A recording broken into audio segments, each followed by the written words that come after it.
ইয়ৌমে আশুরা, আশুরার তাৎপর্য। সম্মানিত হাজিরিন, আমরা যেই মাসে অবস্থান করছি সেই মাসের নাম হচ্ছে মুহররমুল হারাম।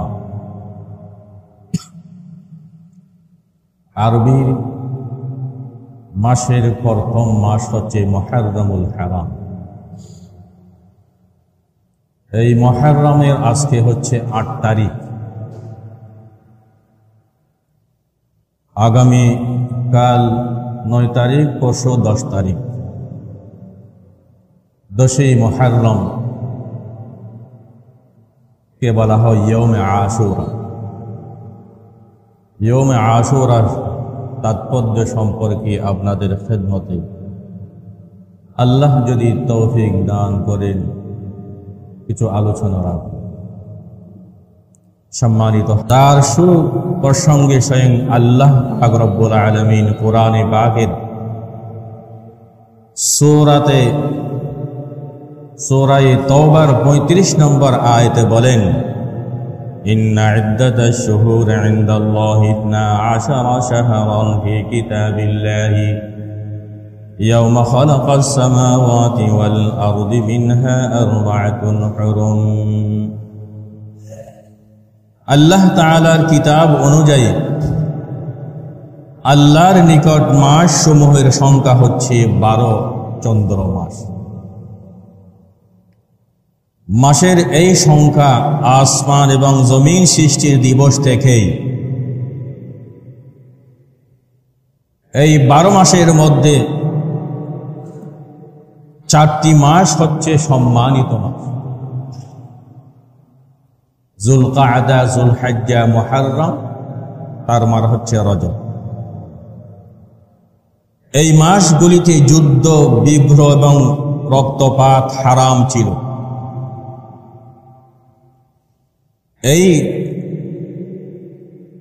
এই কারণে এই মাস যুলকাদা, যুলহজ্জা, মুহররম, রজব, এই কারণে এই কয়েক মাসে সমগ্র আরব দেশে শান্তি এবং নিরাপত্তা থাকত, যাহার ফলে মানুষ নিরাপদে হজ এবং উমরা পালন করতে পারত। এই 4টি মাস যে আয়াতটি প্রমাণ করে যে মুহররম মাসের মর্যাদা এবং গুরুত্ব শুধুমাত্র ইসলামের জমানা হতে নয়, বরং যেই দিন থেকে আসমান এবং জমিন সৃষ্টি করা হয়েছে ওই দিন থেকে এই মাসগুলির গুরুত্ব রয়েছে। এই কারণে যারা ইসলাম ধর্ম গ্রহণ করে নাই, যেমন ইহুদি, নাসারা, কাফের, মুশরিক ইত্যাদি অমুসলিম জাতীয় ইয়ার মর্যাদার প্রতি গুরুত্ব দেওয়া এই মাসগুলোতে গুরুত্ব দিয়েছে। এই মাসে মারামারি, হানাহানি থেকে তারা বিরত থাকার চেষ্টা করে। সম্মানিত হাজিরিন, আমাদের মাঝে একটি জিনিস পরিষ্কার হওয়া দরকার যে মুহররম মাসটি কি শুভ নাকি অশুভ মাস। শিয়াগণ এই মাসটিকে অশুভ মাস মনে করে,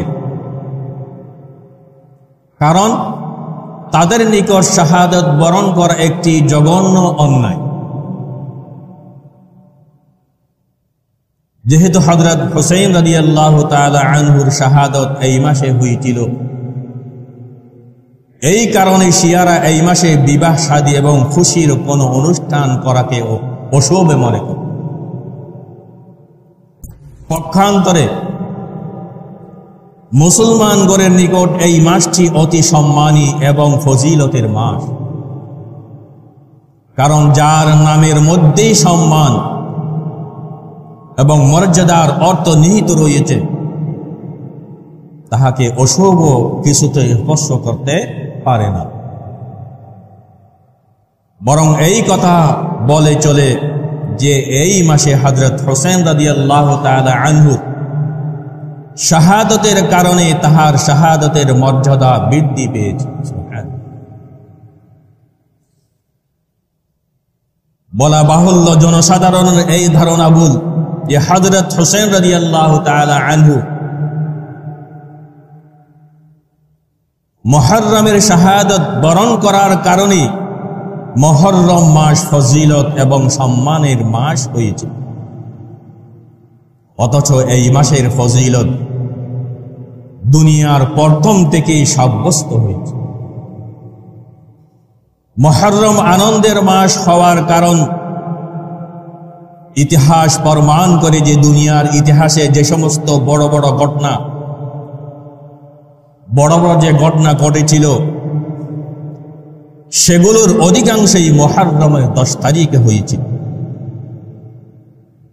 যথা ফিরআউনের নির্যাতন থেকে হযরত মূসা আলাইহিস সালাতু ওয়াস সালাম এবং বনী ইসরাইল বা জাত এই দিনই তারা নাজাত পেয়েছে।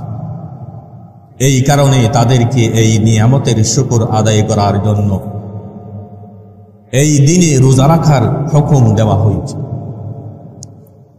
সম্মানিত হাজিরিন, এই মুহররম মাস আমরা দেখতে পাই মুহররম মাস সম্পর্কে মোট 12টি কথা রয়েছে।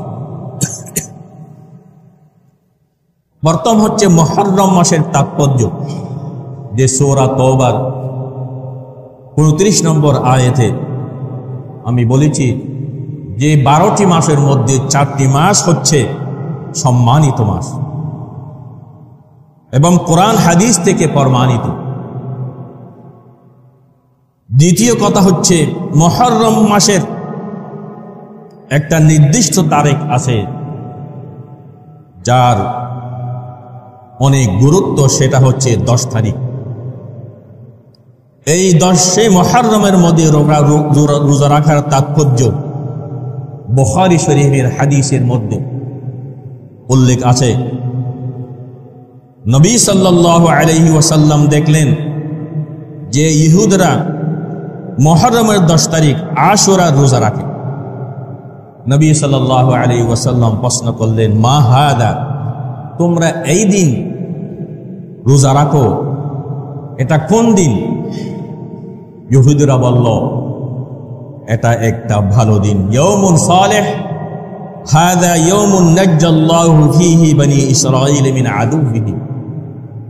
এটা এমন একটা দিন যেদিন বনী ইসরাঈল আলাইহিস সালাতু ওয়াস সালাম, বনী ইসরাঈলকে তাদের দুশমন থেকে আল্লাহ মুক্তি দান করেছেন। সুবহানাল্লাহ। ফাসামাহু মূসা, এই দিনের শুকরিয়া আদায় করার জন্য মূসা আলাইহিস সালাতু ওয়াস সালাম রোজা রাখতেন। এজন্য আমরাও রোজা রাখি। আল্লাহর নবী বললেন, ফাআনা আহাক্কু মূসা মিনকুম, আমি তোমাদের চাইতে মূসা নবী আমার বেশি হকদার রাখি, আমরা হকদার রাখি। তাহলে আমরাও কি রাখবো? মুহররমের 10 তারিখ রোজা রাখবো। তখন হুজুর সাল্লাল্লাহু আলাইহি ওয়াসাল্লাম সাহাবায়ে কেরামদেরকে নির্দেশ দিলেন যে তোমরা মুহররমের 10 তারিখ রোজা রাখো। তাহলে এই হাদিস থেকে আমরা মুহররমের 10 তারিখ রোজা রাখার তাৎপর্য পেয়ে গেলাম। 3 নম্বর আলোচনা হচ্ছে মুহররমের 10 তারিখ রোজা রাখার গুরুত্ব। এটা মনে রাখবেন যে হাদিসের মধ্যে আছে নবী সাল্লাল্লাহু আলাইহি ওয়াসাল্লাম 4টা আমল কখনো ছাড়তেন না। ওইটা 4। একটা হচ্ছে ইয়াউম আশুরা, মুহররমের 10 তারিখের রোজা আল্লাহর নবী কখনো ছাড়তেন না, অর্থাৎ রাখতেন তিনি। দ্বিতীয় হচ্ছে জিলহজ্জের মাসের 1ম তারিখ থেকে 9 তারিখ পর্যন্ত তিনি রোজা রাখতেন, কোনদিন তিনি ছাড়তেন। তৃতীয় হচ্ছে সালাসাতু আইয়ামিন মিন কুল্লি শাহরিন, 13, 14, 15 আইয়ামে বীজের প্রত্যেক মাসের 3টি তিনি কি করতেন? রোজা রাখতেন। 4 নম্বর হচ্ছে ওয়া রাকাআতাইনি ক্বাবলা সালাতিল গাদাত, ফজরের আগের 2 রাকাত সুন্নত কখনো তিনি ছাড়তেন না। অর্থাৎ ফজরের 2 রাকাত সুন্নত কখনো তিনি কি ছাড়তেন না। আমরা এখন খালি সুন্নত উঠাই দিতে কি করি, সুন্নত পড়তে হবে না, ফরজটা পড়লে কি হয়ে যাবে, এরকম মানুষকে দাওয়াত দিতে থাকে। অথচ হুজুর সাল্লাল্লাহু আলাইহি ওয়াসাল্লাম ফজরের আগের 2 রাকাত সুন্নত কখনো ছাড়েননি। আর 4 নম্বর তো ছাড়ার কোনো সুযোগ নেই। বাকি 3টা যে আমরা যারা পারি রাখার চেষ্টা করব, আল্লাহ সবাইকে তৌফিক দান করেন। মুহররম মাসের রোজার ফজিলত সম্পর্কে হাদিসের মধ্যে আছে, মুসলিম শরীফের 1163 নম্বর হাদিসে রাসূল সাল্লাল্লাহু আলাইহি ওয়াসাল্লাম বলেন, আফজালুস সিয়ামি বা'দা রমাদান শাহরুল্লাহি আল মুহররম। রমজানের পরে আল্লাহর নিকট শ্রেষ্ঠ রোজা হলো মুহররম মাসের রোজা। সুবহানাল্লাহ। তাহলে নবীর কাছে রমজানের পরে শ্রেষ্ঠ রোজা হলো মুহররমের রোজা। ওয়া আফজালুস সালাতি বা'দাল ফরিদাতি সালাতুল লাইল। ফরজ নামাজের পরে আল্লাহর নবীর কাছে শ্রেষ্ঠ নামাজ হলো তাহাজ্জুদের নামাজ। সুবহানাল্লাহ। তাহলে তাহাজ্জুদের নামাজ ফরজ নামাজের পরে সবচেয়ে কি শ্রেষ্ঠ উত্তম। আর মুহররমের রোজা রমজানের পরে সর্বশ্রেষ্ঠ উত্তম। এই হাদিস থেকে আমরা রমজানের আলিদা শ্রেষ্ঠ মর্যাদা সম্মানিত পেয়ে গেলাম। রমজানের শ্রেষ্ঠ এটা আলিদা মর্যাদা।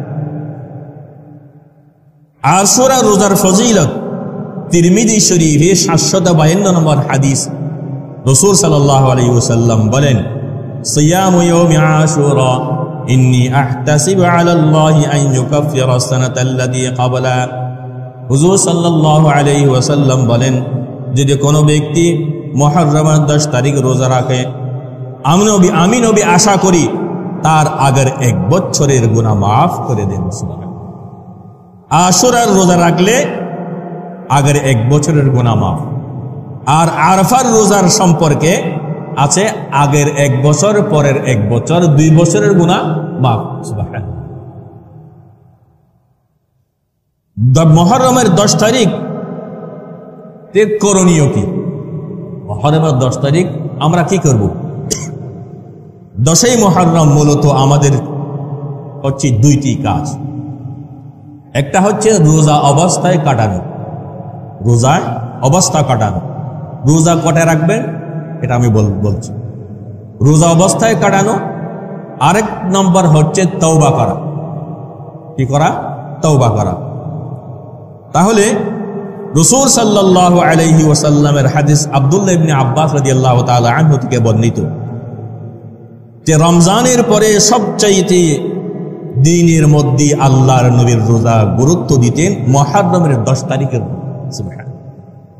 আর মাসের মধ্যে রোজা রাখার ক্ষেত্রে সবচাইতে গুরুত্ব দিতেন রমজান মাস। আব্দুল্লাহ ইবনে আব্বাস রাদিয়াল্লাহু তাআলা আনহু তিনি বলেন, আল্লাহর নবী সবচাইতে গুরুত্ব দিতেন রোজার মধ্যে মুহররমের পরে রমজানের রোজা। তাহলে মুহররমের 10 তারিখ আমাদের করণীয় কি? রোজা রাখা। এটা হচ্ছে দলিল। এই হাদিস থেকে আমরা পেলাম। তাহলে তওবার দলিল তিরমিজি শরীফের 741 নম্বর হাদিসে আব্দুল্লাহ ইবনে আব্বাস রাদিয়াল্লাহু তাআলা আনহু বর্ণনা, আমরা রাসূলুল্লাহ সাল্লাল্লাহু আলাইহি ওয়াসাল্লাম বিসওমি ইয়াউমি আশুরা, হুজুর সাল্লাল্লাহু আলাইহি ওয়াসাল্লাম বলেন মুহররমের 10 তারিখে রোজা রাখার আমাদেরকে আদেশ দিয়েছেন। পরে এসে আল্লাহর নবী বলেন, ইন কুনতা সাইমান বাদা শাহরি রমাদান ফাসুমিল মুহররম। তুমি যদি রমজান মাসের পরে রোজা রাখো তাহলে মুহররমের মাসের রোজা রাখো। কেননা এটা হচ্ছে এমন একটা দিন আছে যে দিনে তাবাল্লাহু আলা কওমিন ফীহি ওয়া ইয়াতুবু ফীহি আলা কওমিন আখারিন। এক সম্প্রদায়ের তওবা আল্লাহ কবুল করেছেন। ওয়া ইয়াতুবু ফীহি আলা কওমিন আখারিন, কিয়ামত পর্যন্ত অন্যদের হারামের এই আলোচনা হচ্ছে রোজা রাখবো, কোন কোন দিন রোজা রাখবো, কোন দিন রোজা রাখা উত্তম। 9 তারিখ 10 তারিখ, 9 তারিখ 10 তারিখ, একান্ত যদি না পারলে তাহলে 10 তারিখ 11 তারিখ রোজা রাখার সম্পর্কে এটা হাদিসের মধ্যে আছে। রাসূল সাল্লাল্লাহু আলাইহি ওয়াসাল্লাম আমাদেরকে আদেশ দিলেন, তোমরা 9 তারিখ 10 তারিখ রোজা রাখো। সুমু আত-তাসিআ ওয়াল আশিরা, 9 তারিখ অথবা কি 10 তারিখ তোমরা কি রোজা রাখো। তাহলে এই হাদিস থেকে আমরা জানলাম 9 তারিখে 10 তারিখে রোজা রাখার এটা এই থেকে প্রমাণিত। হুজুর সাল্লাল্লাহু আলাইহি ওয়াসাল্লাম, নবী সাল্লাল্লাহু আলাইহি ওয়াসাল্লাম বলেন, সাহাবাদেরকে বললেন তোমরা 10 তারিখে রোজা রাখো। তখন সাহাবারা বললেন, ইয়া রাসূলুল্লাহ, ইহুদিরা তো রোজা রাখে, 10 তারিখ রোজা রাখে। হ্যাঁ, তখন আল্লাহর নবী বলেন, তাহলে আগামী বছর আল্লাহ যদি আমাকে যদি হায়াত দান করেন আরেকটা রোজা রাখবো, 9 তারিখ 10 তারিখ অথবা 10 তারিখ 11 তারিখ। খালিফু ফীহিল ইয়াহুদ ওয়ান নাসারা, তোমরা ইহুদ এবং নাসারা কি করো, মুখালাফাতি করো। আল্লাহর কি কুদরত, ওয়ালাম ইয়াতিল আমুল মুকবিল হাত্তা তুওয়াফি রাসূলুল্লাহ সাল্লাল্লাহু আলাইহি ওয়াসাল্লাম, আগামী বছর আসার আগে নবী সাল্লাল্লাহু আলাইহি ওয়াসাল্লাম দুনিয়া থেকে বিদায় গ্রহণ করেছেন, ইন্তেকাল করেছেন। তাহলে এই হাদিস থেকে বোঝা যায় নবী সাল্লাল্লাহু আলাইহি ওয়াসাল্লামের আগ্রহ ছিল 9 তারিখ 10 তারিখ দুটি রোজা রাখার, কিন্তু আল্লাহর নবী দুনিয়া থেকে চলে গেলেন। তাহলে আল্লাহর নবী চলে গেলেন, কিন্তু সুন্নতটা কি আমাদের উম্মতে মুহাম্মদিয়া সাল্লাল্লাহু আলাইহি ওয়াসাল্লামের জন্য রেখে গেলেন। সেই জন্য তোমরা মুহররমের 9 তারিখ 10 তারিখ দুইটা রোজা রাখবে। তাহলে আমাদেরকে রোজা যদি রাখতে হয়, সামনে আজকে 8 তারিখ, যে সামনে যে রাতে সেহরি 9 তারিখ, শুক্রবার চলে যাবে শনিবারের রাত্রে এবং রোববার দুইটাও কি রোজা রাখবেন, সুন্নাত।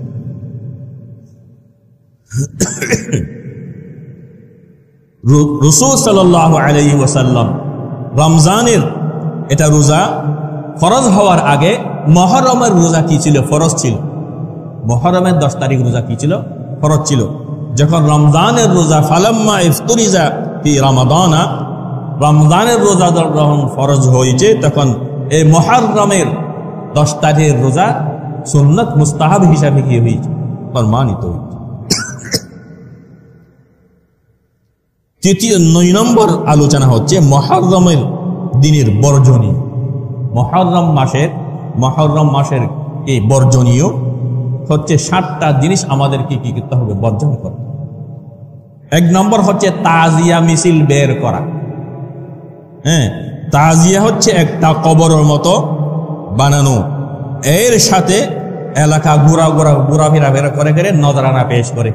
হ্যাঁ, মুহররমের 10 তারিখ যার শেয়ার আছে, একটা কি হতো, কবরের মতো একটা ঘর বানিয়ে এটার মধ্যে কি করে নজরানা পেশ করে, এটা শরীয়ত সম্মত নয়, এটা জায়েজ না।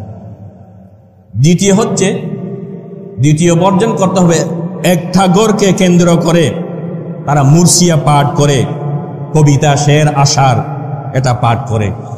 এই অনুষ্ঠানের মধ্যে অনেক কিছু কুসংস্কার হয়, সেই জন্য এই অনুষ্ঠানের মধ্যে আপনাদেরকে অবশ্যই এটা নিষেধ, আপনারা যাবেন না।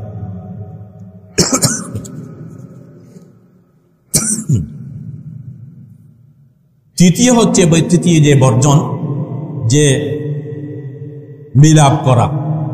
ইবনে মাজাহ বুখারী শরীফের হাদিস 2818 নম্বর এবং ইবনে মাজাহ 1584 নম্বর হাদিস, রাসূল সাল্লাল্লাহু আলাইহি ওয়াসাল্লাম বলেন, লাইসা মিন্না মান যারাবাল হুদুদা ওয়া শাক্কাল জুয়ুবা ওয়া দাআ বিদআওয়াল জাহিলিয়াতি, ওই ব্যক্তি আমার উম্মতের অন্তর্ভুক্ত নয় যে ব্যক্তি শরীরে আঘাত করে, শরীরে কি করে, আঘাত করে, যে ব্যক্তি জামা কাপড় টেনে ছিঁড়ে ফেলে, যে ব্যক্তি জাহিলি যুগের মতো মাতম করে, তারা আমার উম্মতের মধ্যে নয়। যখন মহররম 10 তারিখ আছে, ইয়া আলী ইয়া হুসেন, এভাবে কি সিনার মধ্যে মারতে মারতে, ছুরি মারতে মারতে কি করবে, আঘাত করে ফেলে। এগুলো সব কিছু কি হারাম, এটা জায়েজ। তাহলে মহররমের 10 তারিখকে কেন্দ্র করে একদল মানুষ তারা না বুঝে নিজেদের শরীরে রক্তাক্ত করে কিনা, করে না? করে। হুজুর সাল্লাল্লাহু আলাইহি ওয়াসাল্লাম বলেন, তারা আমার উম্মতের দলের মধ্যে নয়, তারা আমার উম্মতের দলের মধ্যে নয়। আশ্চর্য যে বুখারী শরীফের 1296 নম্বর হাদিস আছে, ইন্না রাসূলুল্লাহ সাল্লাল্লাহু আলাইহি ওয়াসাল্লাম বারিউম মিনাস সালিকাতি ওয়াল হালিকাতি ওয়াশ-শাক্কাতি। রাসূল সাল্লাল্লাহু আলাইহি ওয়াসাল্লাম ওই ব্যক্তি থেকে মুক্ত, ওই নারী থেকে মুক্ত যে নারী তার বাপ মারা যাওয়ার পরে জোরে জোরে চিৎকার করে কান্না করে। মা বাপ মারা গেল, তখন আত্মীয় স্বজন, ছেলে সন্তান তারা জোরে জোরে চিৎকার করে করে কি করে, কান্নাকাটি করে। আরো বলে কি, আল্লাহ আমার আব্বাকে দেখলো, কাউকে আর দেখলো না, আমার আব্বাকে নিয়ে গেল, এরকম বলে না? এরকম সমাজের মধ্যে বলে। তাহলে এইভাবে তারা জোরে জোরে চিৎকার করে করে তারা কান্নাকাটি করে। নবী সাল্লাল্লাহু আলাইহি ওয়াসাল্লাম বলেন, আমি এই নারী থেকে মুক্ত, এই জাতীয় কর্মকাণ্ড যারা করবে তাদের থেকে আমি মুক্ত। ওয়াশাকাতি, জামা কাপড় ছিঁড়ে ফেলে, জামা কাপড় এভাবে ছিঁড়ে ফেলে, আমার আব্বাকে দিয়ে হাই হোসেন হাই আলী এভাবে করতে করতে কাপড় চাপড় চোপড় সব কি জামা কাপড় ছিঁড়ে ফেলে। আরো বলে, এই জীবন আমি রাখবো না। নবী সাল্লাল্লাহু আলাইহি ওয়াসাল্লাম বলেন, আমি তার থেকে আমি মুক্ত। এই সমস্ত যারা কর্মকাণ্ড করে এর থেকে আমি মুক্ত। ওয়াল হালিকাতি, সুখকে কেন্দ্র করে মাথা মুন্ডন করে। অনেকে দেখা যায় হিন্দুদের মধ্যে আছে, তাদের মা বাপ যদি মারা যায় মাথা কি মুন্ডে করে, মাথা মুন্ডায়, আর খালি পায়ের মধ্যে সেন্টার দেয় না, খালি পায়ে চলাফেরা করে, মাথায় মুন্ডে। এই সমস্ত কর্মকাণ্ড থেকে যারা সুখকে কেন্দ্র করে মাথা মুন্ডন করে, নবী সাল্লাল্লাহু আলাইহি ওয়াসাল্লাম বলেন, আমি তার থেকে মুক্ত। তাহলে আমি আপনাদেরকে বলতে চাই যে মুহররম মাসকে কেন্দ্র করে মাতম করা এটা না যায়, সেটা হালাল না, এটা হারাম, এটা করা যাবে না। আল্লাহ আমাদের সকলকে এর থেকে বেঁচে থাকার তৌফিক দান করেন, সবাই বলুন আমিন। জামিউস সগীর 4201 নম্বর পৃষ্ঠা, রাসূল করিম সাল্লাল্লাহু আলাইহি ওয়াসাল্লামের মেয়ে জাইনব মারা গেলেন। জাইনব মারা গেছেন। এই জাইনব মারা যাওয়ার পর বাকাতিন নিসা, নারীরা কান্নাকাটি শুরু করে দিল। নারীরা, মহিলারা কান্নাকাটি করে শুরু করে দিল। ফাজাআলা উমর ইয়াজরিবুহুন্না বিসাউতিহি, হযরত উমর রাদিয়াল্লাহু তাআলা আনহু দেখলেন হযরত উমর চাবুক ধরছে, চাবুক ধরে সবগুলার মাথার মধ্যে এভাবে রেখে বলে, থামো, তোমরা কি করতেছো, কি করতেছো তোমরা, ভাবে তোমরা কেন কান্নাকাটি করছো? এরপরে নবী সাল্লাল্লাহু আলাইহি ওয়াসাল্লাম দেখলেন, নবী বলেন, মাহলান ইয়া উমর, উমর থামো থামো, উমর থামো, একটু নরম হো। উমর তো মেজাজ তো খুব গরম। উমরকে বললেন, হে উমর একটু থামো। এবার আল্লাহর নবী নারীদেরকে বললেন, ইয়াকুন্না ওয়ালিকাশ শাইতান, তোমরা শয়তানের আওয়াজ থেকে তোমরা বাঁচো, শয়তানের আওয়াজ থেকে তোমরা কি বেঁচে থেকো। এভাবে জোরে জোরে তোমরা কান্নাকাটি করো না, জোরে জোরে তোমরা কান্নাকাটি করো না, এই আওয়াজ থেকে তোমরা বাঁচো। তাহলে আল্লাহর নবী বললেন, মাহমা ইয়াকুনু মিনাল আইনি, চোখের পানি যদি আসে অটোমেটিক, চোখের পানি যদি আছে অন্তর থেকে, এটা ফামিনাল্লাহ, ওয়া মিনার রহমান। এটা চোখের থেকে অটোমেটিক যদি পানি চলে আসে, আপনার কোনো আব্বা আম্মা আত্মীয় স্বজন মরে গেলেন, হঠাৎ অটোমেটিক চোখের থেকে যদি পানি, অন্তর থেকে চোখের থেকে যদি পানি চলে আসে, এটা হাদিসের মধ্যে আছে, এটা আল্লাহর পক্ষ থেকে রাহমত। সুবহানাল্লাহ। এবার আল্লাহর নবী বলেন, আরো আমাদেরকে বললেন, ওমাহমা ইয়াকুনু মিনাল লিসান, আর যদি মাতম যদি জবান থেকে হয়, এই মাতম যদি জবান থেকে হয়, ওয়াল ইয়াদি হাত থেকে হয়, জবানে বলে কি, হাই হাই হাই রে, আমার আব্বা চলে গেল, আমার অমুক চলে গেল, এভাবে হাত দিয়ে কি মারে, সিনার মধ্যে মারে। ওয়াল ইয়াদি হাত দিয়ে আঘাত করে, জবানে আর হাত আঘাত করে, সুখে জবানে কি করে এগুলো ব্যবহার করে। আল্লাহর নবী বলেন, এটা হচ্ছে ফামিনাশ শাইতান, এটা শয়তানের পক্ষ থেকে হচ্ছে। সবাই বলো নাউযুবিল্লাহ। 10 নম্বর কথা হচ্ছে, কারো মৃত্যুতে আমাদের কি করণীয়? কেউ যদি মারা যায় তাহলে আমাদের কি করণীয়? এলাকার মধ্যে কোনো মানুষ মারা যায় না, তাহলে আমাদের কি করণীয় হচ্ছে? প্রথম আমাদের করণীয় হচ্ছে ইন্না লিল্লাহি ওয়া ইন্না ইলাইহি রাজিউন, এটা পড়া। 2 নম্বর, বুখারী শরীফের হাদিসে 1284 নম্বর হাদিসে একটা দোয়া আল্লাহর নবী আমাদেরকে শিক্ষা দিয়েছেন, যে নবীজির কন্যা নাতি মারা যায়, মারা যাওয়ার পরে মারা যাবে এই অবস্থায় নবী সাল্লাল্লাহু আলাইহি ওয়াসাল্লামের কন্যা আব্বার কাছে সংবাদ পাঠালেন।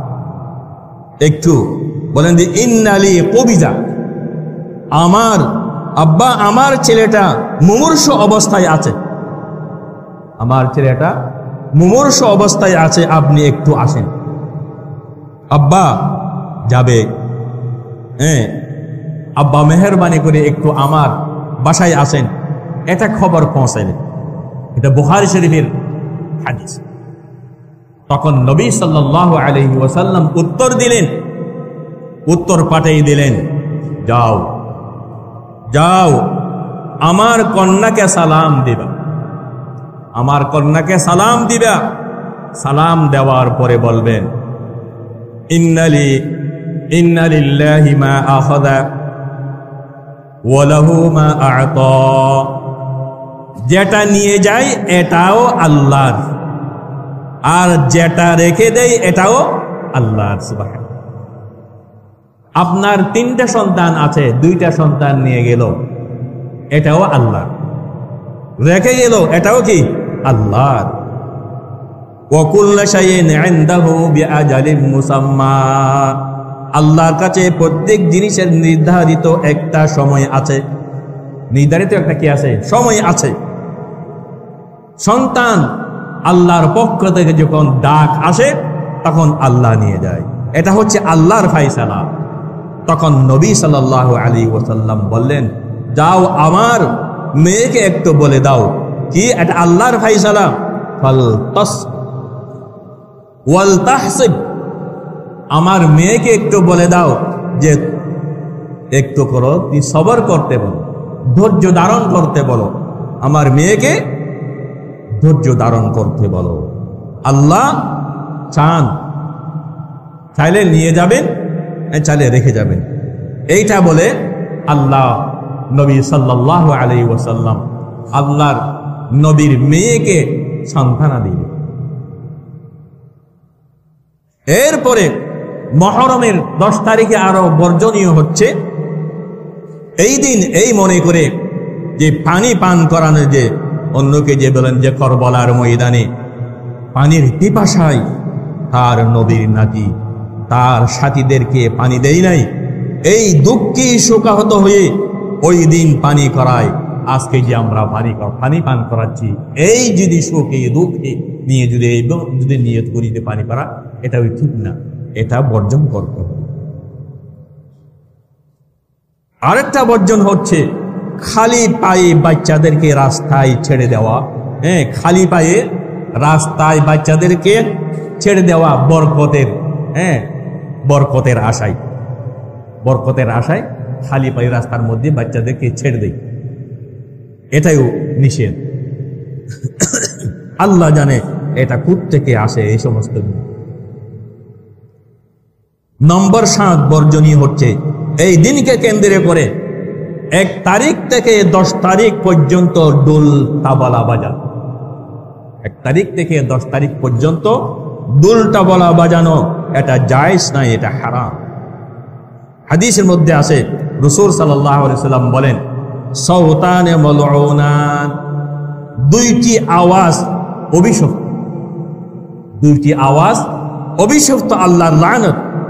একটা হচ্ছে সাউতু মিজমারিন ইনদা নি'মাতিন, সাউতু মিজমারিন ইনদা নি'মাতিন, কোন আনন্দতে খুশিতে বাদ্যযন্ত্রের আওয়াজ করা, বাদ্যযন্ত্রের কি আওয়াজ করা।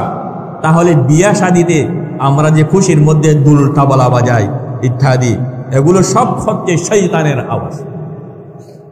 বিয়ে একটা সুন্নত, এই সুন্নতের কাজের মধ্যে, ওলিমার মধ্যে দুল তাবলা নাচ গান করে কত ধরনের শরীয়তের মুখালেফ কাজ করি, এটা সম্পূর্ণ শয়তানের আওয়াজ।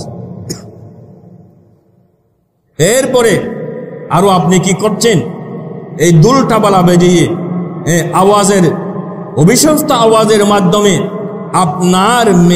আপনার মেয়েটাকে আরেকজনের হাতে তুলে দিলেন।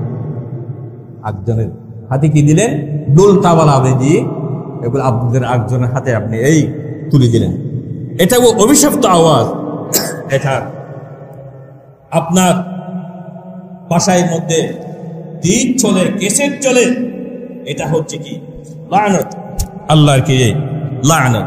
এ সমস্ত আওয়াজ থেকে, কর্মকাণ্ড থেকে আমাদের থেকে কি করতে হবে? বেশি থাকতে হবে। সম্মানিত হাজিরিন, আরো অনেক বর্জনীয় আছে যে আমাদেরকে বুঝতে হবে যে মুহররমের 10 তারিখকে কেন্দ্র করে অনেক কিছু আমরা দেখতে পাই। সত্যি হযরত হুসাইন রাদিয়াল্লাহু তাআলা আনহুর শাহাদাতের ঘটনাটি একটি মর্মান্তিক ও দুঃখজনক ঘটনা, কিন্তু শিয়ারা এই ব্যাপারে সীমা লঙ্ঘন করে বিদায় তাদের দেখা দেখি মুসলমানদের দিলেও এই ধারণা বদ্ধমূল হয়েছে যে দুনিয়ার বুকে হযরত হুসাইনের শাহাদাতের ঘটনার চেয়ে বড় কোনো দুঃখজনক ঘটনা আর ঘটে নাই। অথচ এর চেয়ে বড় বড় আরো বহু দুঃখজনক ঘটনা ঘটেছে, যেমন হযরত উসমান রাদিয়াল্লাহু তাআলা আনহুর শাহাদাতের ঘটনা। তিনি শত্রুদের মোকাবেলা করতে সক্ষম হওয়া সত্ত্বেও হযরত উসমান রাদিয়াল্লাহু তাআলা আনহু সীমাহীন ধৈর্য ধারণ করেছিলেন। হযরত উসমান রাদিয়াল্লাহু তাআলা আনহুকে হাদিসের মধ্যে আসে, এক রাওয়ায়াতে 40 দিন, আরেক রাওয়ায়াতে 22 দিন অথবা 23 দিন ঘরের মধ্যে বন্দী করে রেখে পানি ইত্যাদি বন্ধ করে দিয়েছিল এবং কি তাকে নির্যাতন করেছিল, এবং কি তাকে শহীদ করে দিয়ে হয়েছিল, এবং তার শরীরের রক্ত কোরআন শরীফের পৃষ্ঠার মধ্যে পড়েছিল। সেই কোরআন কাল কিয়ামতের মাঠে সাক্ষী দিবে। হযরত উসমান রাদিয়াল্লাহু তাআলা আনহুর ঘটনা।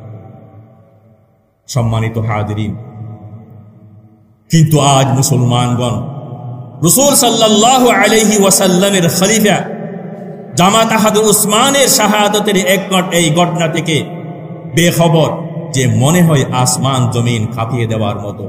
হযরত উসমানের শাহাদাতের এই ঘটনা ঘটে নাই, তাই কাহাকেও আনুষ্ঠানিকভাবে এই ঘটনার কথা বর্ণনা করতে শোনা যায় না। আজ ইতিহাসের পাতা খুলিয়ে দেখার জন্য কেউ প্রস্তুত নয়। তাই বোঝা যাচ্ছে যে পরবর্তীকালে উহাকে কেন্দ্র করে কেউ সীমা লঙ্ঘন করে নাই। এর চেয়েও দুঃখজনক ঘটনা হলো যে তায়েফের ময়দানে হুজুর পাক সাল্লাল্লাহু আলাইহি ওয়াসাল্লামের পা মুবারক রক্তাক্ত হওয়া, উহুদের ময়দানে হুজুর সাল্লাল্লাহু আলাইহি ওয়াসাল্লামের মাথা মুবারক জখম হওয়া এবং দন্দানি মুবারক শহীদ হওয়ার মতো মর্মান্তিক ঘটনা কারবালার ঘটনার চেয়ে কত বড় দুঃখজনক ঘটনা, ঠিক না বেটি? এভাবে জুলুমে পীড়িত হয়ে বহু আম্বিয়ায়ে কেরাম শহীদ হয়ে গেছেন, অথচ সমস্ত সাহাবী ওলিদের রক্ত এক করলে নবীদের এক ফোঁটা রক্তের সমতুল্য হতে পারে। কিন্তু আজ মুসলমানগণ এগুলি আলোচনা না করে শুধুমাত্র মুহররমের 10 তারিখ আসলেই হযরত হুসাইনের শাহাদাতের ঘটনাকে আলোচ্য বিষয় হিসাবে আমরা গ্রামে গঞ্জে শহরে মাঠে সেমিনারের মধ্যে এই শুধু মুহররমের 10 তারিখ হাই হুসাইন হাই আলী বলে এই সমস্ত ঘটনাকে আমরা কি করে কেন্দ্র করে আনুষ্ঠানিকভাবে আমরা মানুষদের কাছে এগুলো বর্ণনা রাখি। তাই একটু চিন্তা করলে বোঝা যায় যে ইহা শিয়াদের দ্বারা সৃষ্টি এবং সরবরাহকৃত জহর প্রতারণা ছাড়া আর কিছুই না। সেজন্য আমাদেরকে বুঝতে হবে যে এই মুহররমের 10 তারিখ এই সমস্ত কর্মকাণ্ডগুলোকে আমাদেরকে বর্জন করতে হবে। আর মুহররমের 10 তারিখ 9 তারিখ অথবা 10 তারিখ 11 তারিখ দুইটা রোজা রাখতে হবে। এটা হচ্ছে আল্লাহর নবী সুন্নত। খালিফুল ইহুদা ওয়ান নাসারা, বনি ইসরাইলের একটি রোজা রাখতো। আল্লাহর নবী আমাদেরকে আদেশ দিলেন 9 তারিখ 10 তারিখ অথবা 10 তারিখ 11 তারিখ দুটো রোজা রাখবেন। আর বেশি বেশি কি করবেন? তওবা করবেন। কেননা তওবার হাদিসও আল্লাহর নবীর হাদিসের মধ্যে আছে। বনি ইসরাইলের তওবা এই মাসে কি 10 তারিখে কি হয়েছিল? কবুল হয়েছিল। আরো অনেক বড় বড় ঘটনা মুহররম 10 তারিখ সংঘটিত হয়েছিল। আল্লাহ পাক রব্বুল আলামিন আমাদের সবাইকে সঠিক ইতিহাস যাতে আমরা জানতে পারি, আল্লাহ সবাইকে তৌফিক দান করেন। আমিন। আসসালামু আলাইকুম।